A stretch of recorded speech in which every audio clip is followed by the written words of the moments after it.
Hey, what's up guys, it's Liam or Weagle on your Overwatch, back with a new video. Today I'm going to go through Reaper. I'm going to do more of an in-depth guide on this character. You guys have requested it a lot on our advanced guides, and thank you for the support on them. If there's anything you want us to cover, the comment section is the place to go. Reaper isn't one I thought that would be requested a lot, and usually we would break down one specific part of a hero's kit, but with Reaper I think he's a whole package. I'm going to go through it all now, the best ways to use him, and really how to just kill everything. So let me know if I missed anything in the comments. Be sure to subscribe if you guys enjoyed. So getting into it, the first thing I want to mention is one of the most important things, and I think a lot of people forget about this. I genuinely do. So the Reaper has one of the very few passive abilities in the game, ones that are just there. They're always there, and he has something called the reaping. When something's killed on the map, they will drop a globe. Reaper can then effectively reap this and get HP from it. He can get 50 health per globe, so 2 or 3 things go down that maybe you've killed or been involved in killing. You then get 150 HP back straight away for free. You don't need to be healed. You don't need to go pick up a health pack. You've just got your health back. And this is really important. Do not forget about these globes. Make sure you're jumping on them when you can. Of course, going out of your way sometimes to get them isn't the best time, and you need to make that judgment for yourself. But generally, you want to be around the people you're killing, and you should be, because he has great big shotguns and they kill things at close range. So jumping into them, apart from Bastion, Reaper's Hellfire shotguns do the most damage per second in the game. Can do around 300 per second at close range, which means within 1 second, if Reaper manages to hit all of his shots at close range, he can kill anything in the game other than tanks. He could kill another Reaper, he could kill a Mei, any other 250 HP targets. He's going to wreck them if you can hit all of the shots. Now, the exact DPS is very hard to calculate simply because it's so rare that you're going to hit all of the shots, because each time you fire one shot, it's actually got 7 pellets, and to hit all of them all the time is very immeasurable, to be perfectly honest. But with this, you can just wreck so many things at close range, and all it really requires is a little bit of mechanical skill. It's got a huge spread on the shotguns. Default crosshair will show you that.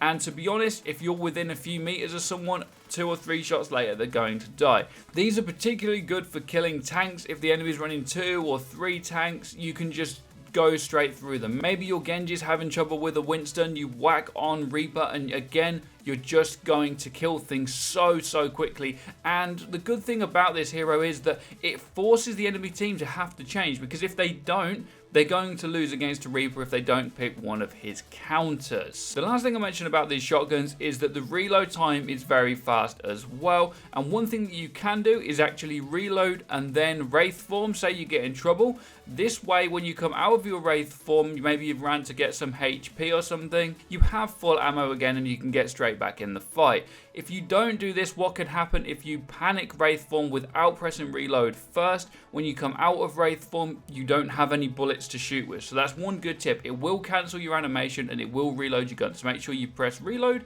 before you wraith form. Going more into wraith form, this is a very important for Reaper as well as the reaping, picking up the orbs and stuff, because it's more about sustain. So you're shooting things in the face, you're picking up orbs, but things get a little bit too sticky and you're like, I need to get out of it. So you wraith form to get away. Usually you'll go get a health pack or go back to a healer or whatever you want to do to stay alive. Now, the main thing about this wraith form, as it is very self-explanatory, is that you need to be careful not to use Reaper in a way that you're actually baiting your team and not being useful. There's staying alive for your team, and then there's staying alive for yourself.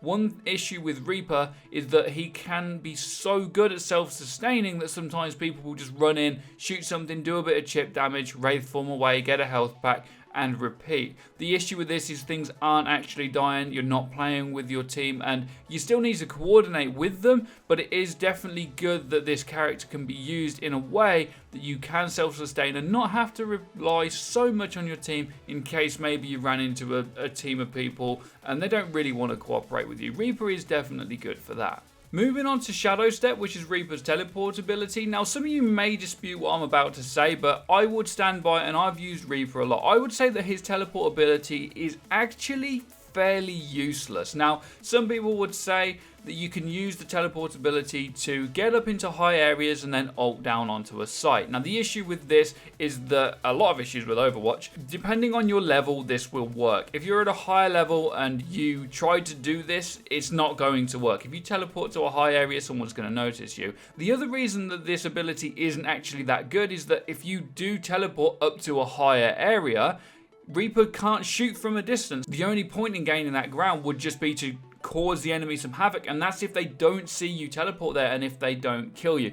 It's very difficult to utilize properly, and out of this whole kit, this is the only one that could deserve its own video, but it's just not a good enough piece of equipment to actually use all the time. What I use it for mainly actually is getting out of spawn quicker, moving to the objective quicker. Sometimes I'll try and get behind the team, and yes, that's great, but usually what can happen is if you teleport behind the enemy team, they will just turn around and focus you. No amount of wraith form is going to get you away from that, unfortunately. So it's definitely a piece of kit that can be useful, but you need to use it in the right situations. It depends on so many things. Depends, as I say, on your level, how good the enemy team is at focusing. Maybe you have got your ult and you want to get behind them. I'll show you on screen that I have got behind the enemy team by using Shadow Step and then ulted them all in the back, and it's awesome, it's amazing, and it works. But unfortunately, a lot of the time, it actually causes you more trouble, and this is definitely one to be careful of. I'd say use it sparingly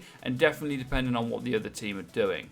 The last ability to go through is the Death Blossom, which is Reaper's ultimate. This is one of the best parts of his kit and can be the worst as well, and this also goes hand in hand with what I mentioned about Shadow Step. It's all about using it at the right time. The issue with this ultimate is that a lot of people again fall into a baity playstyle. They'll wait for their team to go onto the point and they'll teleport up above it. As their team's getting wrecked, they'll maybe jump down and Death Blossom and try and take out the enemy team, and the issue with this is all they've got to do is put up a diva barrier. All they've got to do is have Genji reflect. You really need to be careful with this ultimate because it is so powerful. It does something like 1500 damage over 3 seconds to everything near him. Now, there is quite a quick fall off range, so you do need to be kind of close for this ultimate to be good, and it is very good for falling into a death ball. You just need to make sure that the diva's dead and that things can't deflect it, reflect it, or boop you. It's actually not a solo queue tool. People use it, as I say, to just jump in and try and kill everything in one go on their own to save their team, but actually it needs to be coordinated. You need probably have a Zarya shield you or some form of healing on you, or at least some distraction from your team before you use its ultimate. It's all about popping it at the right times. Sometimes you can panic it, but a lot of the time you want to keep it, wait for your team, and then do it together. And to be honest, that's the same as a lot of ults. It's also the same as Zarya's ult. So many times do I see people pop it because she's panicking and her team are dying. Actually, you'd be better off keeping the ultimate and then using it as part of a team fight, and that is exactly what you should be doing with Reaper. So what makes this advanced? What is helpful about this guide compared to me just breaking it all down? Well, I'm trying to say to you guys that Reaper is one of the best DPS in the game. He probably is the best damage dealer in the game. Bastion's technically better, but there's too many counters for him. Reaper's counters aren't super strong other than Pharah. The thing about Pharah is she isn't used too often because she has too many counters, which makes Reaper even more prevalent in the game. There's a lot of tank metas going around in the minute. Reaper is very good at Winston, Diva, Reinhardt, just about any tank in the game, including Zarya as well. He deals huge damage, which isn't too difficult to aim, and his wraith form can get him away from anywhere. Shadow Step, you can teleport behind them occasionally, use it at the right times, wait for your team to get in, and just attack from both sides and wreck everything. And as I say, the ultimate is one of the most powerful in the game. It does so much damage, you just got to use it at the right time. This character, although people use it as a solo queuer's tool to just stay alive and kill things, is actually one of the easiest DPS to use in the game, and he does the most damage in the game, and he can stay alive. Do not forget about that passive ability because it's very good. Pick up them orbs, stay alive, wraith form when you need to, kill everything. This hero is really great, and just make sure you use them against tanks because they don't stand a chance. So guys, if I missed anything, let me know in the comment section down below. Do be sure to drop a like and subscribe if you guys enjoyed. We also stream daily. We have a Twitter now, so any of these channels, avenues you want to follow us through to get more updates on videos and guides and streams and Overwatch stuff, be sure to follow them all. Thank you for watching and have a great day as always. Take care and peace, people.